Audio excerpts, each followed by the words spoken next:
नमस्कार। शब्दकोश के जनसरोकार में आपका स्वागत है। मैं मोहनलाल मोदी आज एक बार फिर अयोध्या के श्री राम मंदिर संघर्ष की गाथा लेकर आपके सामने मौजूद हूँ। कल के एपिसोड में मैंने आपको बताया था कि ईसा पूर्व 57 जब राजा विक्रमादित्य का शासन भारत में अपनी जबरदस्त मौजूदगी दर्ज करा रहा था, उन्होंने भव्य श्री राम मंदिर का निर्माण कराया अयोध्या में। और बाद में फिर जो मुगल शासक यहाँ लुटेरे बन के आए और शासक बने बैठे, उनके द्वारा इस मंदिर पर कुदृष्टि डाली गई और 10 युद्ध, घोषित रूप से 10 युद्ध, छोटी मोटी लड़ाइयां तो हमेशा चलती रही इस मंदिर के लिए। जाने जाती नहीं, हजारों लोगों ने अपने गर्दनें कटवा दी। मैंने पिछले एपिसोड में बताया कि महिलाओं तक ने इस पर अपनी जान न्यौछावर कर दी। मंदिर पर महिलाओं ने, रानी जय कुंवर, उन्होंने तो सेना बना के और बाकायदा लड़ाई लड़ी। तो ऐसे कई हमारे यहाँ वीरांगनाएं और हमारे वीर पुरुष जो है वो अपनी गर्दनें न्यौछावर करते रहे इस सपने को लेके कि एक न एक दिन हम यहाँ सुंदर राम मंदिर का निर्माण करेंगे। तो कल तक हम आ चुके थे हुमायूं और शेर शाह के शासन तक। 10 लड़ाइयां होते होते, बड़े युद्ध 10 होते होते हुमायूं और शेर शाह का शासन भारत में आ चुका था। तब तक भी हम राम मंदिर के लिए लड़ते रहे, हमारे पूर्वज लड़ते रहे।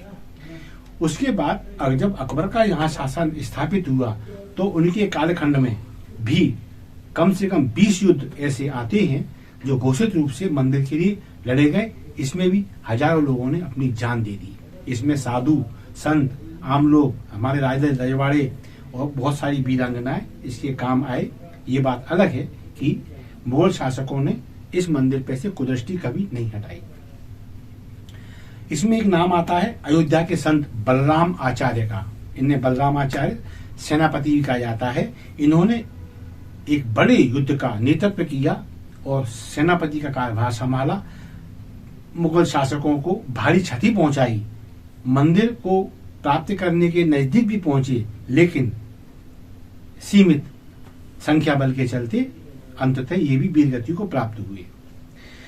मंदिर नहीं मिला, लड़ाइयां चलती रहीं, लेकिन एक फायदा जरूर हुआ कि जब अकबर ने ये समझ लिया कि हिंदू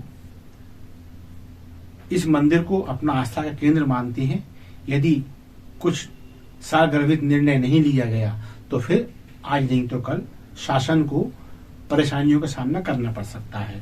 इस बारे में दरबार में विचार विमर्श किया गया तो बीरबल और राजा टोडरमल, इन्होंने बड़ी प्रमुखता से, ऐसा इतिहासकार के बताते हैं, पूरी दमदारी के साथ हिंदुओं का पक्ष रखा गया। जिसमें टोडरमल तो बिल्कुल कहना चाहिए हिंदू प्रवक्ता के रूप में वहां बोले और उन्होंने बताया कि हिंदू स्वभाव से ही लड़ाकू नहीं होता है, लेकिन जब उसके स्वाभिमान पर चोट पहुंचती है तो फिर वो अपनी मृत्यु से भी भयभीत नहीं होता। और ये स्थिति वो आ चुकी है कि राम मंदिर को वो अपने आस्था का केंद्र मान रहा है और जब उसे राम मंदिर प्राप्त नहीं हो रहा है तो वो घायल शेर की तरह अब अपने आसपास लाभ हानि का हिसाब नहीं लगा पा रहा है और इस मंदिर को प्राप्त करने के लिए वो कुछ भी करेगा। इससे शासन के सामने कानून व्यवस्था की स्थिति पैदा हो सकती है।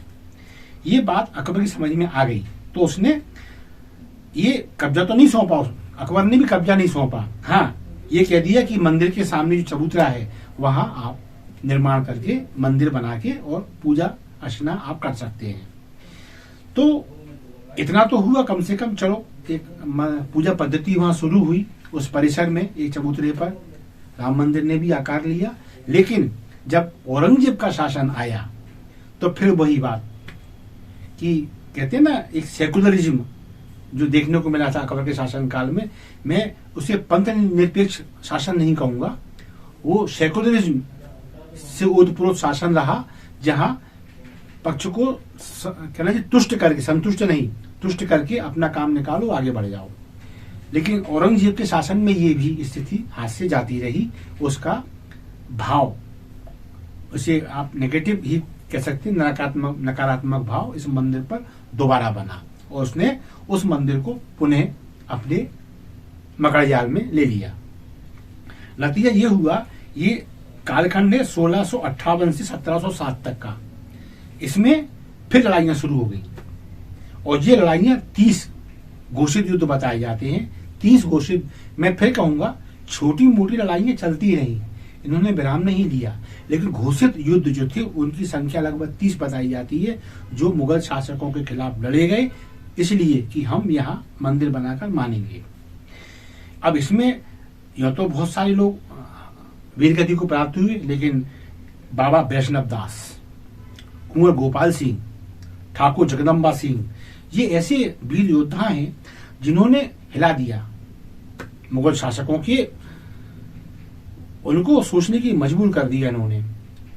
ये बात अलग है कि सभी वीरगति को प्राप्त हुए, लेकिन उन्होंने बहुत नुकसान किया मुगल शासकों का, और हर बार ये चेतावनी के साथ वे वीरगति को प्राप्त हुए, एक न एक दिन हम यहाँ मंदिर अवश्य बनाएंगे, इसके लिए जितनी भी गर्दनें कटानी पड़े, जितनी कुर्बानियां देना पड़े, हिंदू समाज देगा, लेकिन आज नहीं कल यहाँ मंदिर अवश्य बनेगा। ये चीज जब पंजाब तक पहुंची, दिल्ली तक पहुंची, तो फिर गुरु गोविंद सिंह 10वें गुरु हैं आप सिखों के, उनसे ये बात सहन नहीं हुई और उन्होंने निहंगों को आदेश दिया कि आप इस मंदिर पर कब्जा पाने के लिए जमीन आसमान एक करो। तो निहंगों ने इस पर धावा बोला और ये एक बड़ा भीषण युद्ध था। इसमें दोनों पक्ष के सैकड़ों लोग मारे गए एक ही युद्ध में।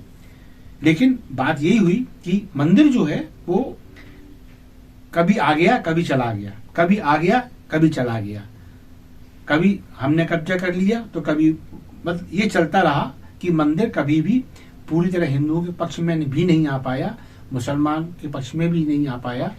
इसे मुगल शासक कहूंगा मैं। मुगलों ने और हिंदुओं ने इस मंदिर को लेकर एक लड़ाई बड़ी जारी रखी। हिंदू जान देने तैयार थे, लेकिन वे आस्था से सौदा नहीं कर पा रहे थे। यही कारण रहा कि 30 युद्ध और ये देखने को मिले। इस दौरान औरंगजेब के बारे में कहा जाता है कि इस मंदिर को आखिरी बार तहस नहस करने में उसने अपनी पूरी भूमिका निभाई। कह सकते हैं कि उसने भी अपना तौर चलाया और अंततः वो मंदिर फिर से एक बाबरी ढांचा, बाबरी मस्जिद है ना, मुसलमानों का पूजा स्थल के रूप में वो ख्याति प्राप्त करता चला गया। कहा तो यह जाता है कि औरंगजेब भी मंदिरों को लेकर उदार नहीं था, आक्रामक ही रहा उसका स्वभाव, और उसने भी बहुत सारे मंदिर हिंदुस्तान में तोड़े। अयोध्या तो नष्ट हो ही चुका था। कुल मिला के बात यही है कि ये जो लड़ाई है मंदिर की, आज मुझे बड़ा दुख होता है। कुछ लोग, जब ये आंदोलन हमने अभी 20वीं सदी में देखा, 21वीं सदी में मंदिर बनते देख रहे हैं, लेकिन 20वीं सदी में हमने ये देखा था कि काफी विरोध किया लोगों ने, गोलियां चलाई, सब कुछ हुआ।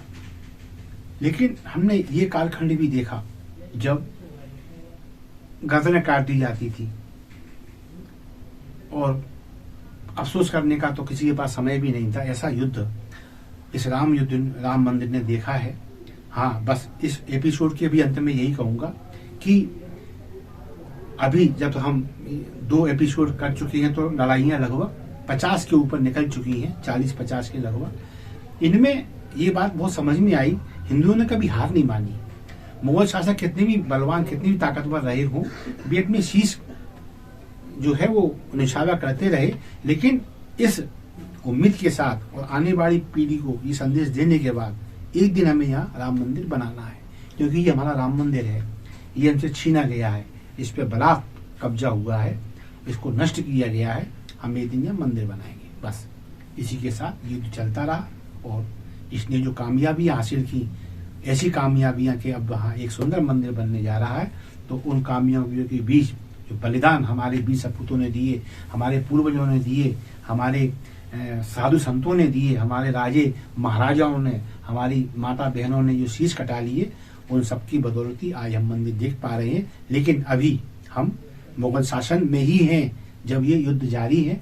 इसके बाद मुगल शासन के बाद अब अंग्रेजों का युग भी आएगा, उसका भी हम वर्णन अगले एपिसोड में करेंगे।